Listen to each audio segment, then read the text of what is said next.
Shri Mahakal.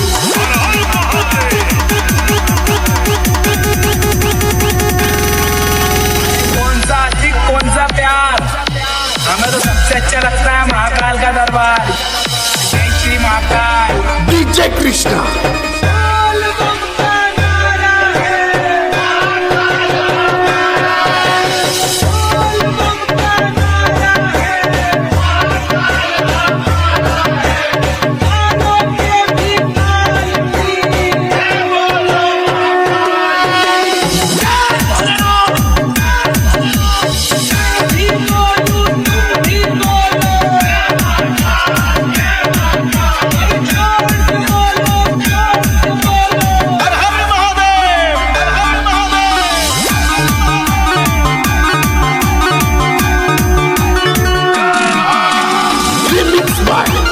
DJ Krishna mixing king of Mithilanchal.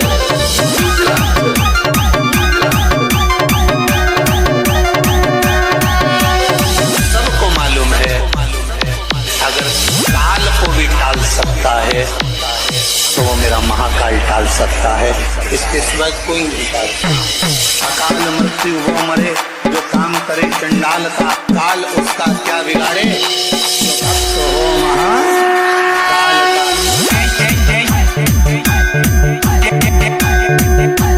जय श्री महाकाल।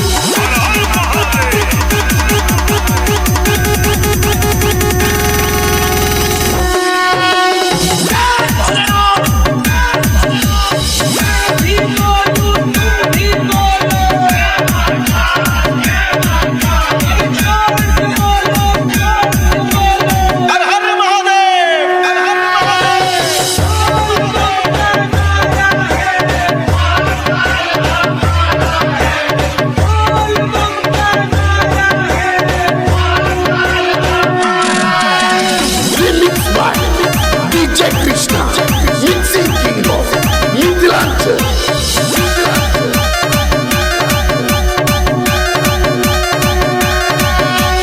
मेरे महादेव कहते हैं भरोसा रखना, बिना मांगे जैसे दुख मिला है, बिना मांगे ही सुख मिल जाएगा। जय श्री महाकाल। श्री महाकाल।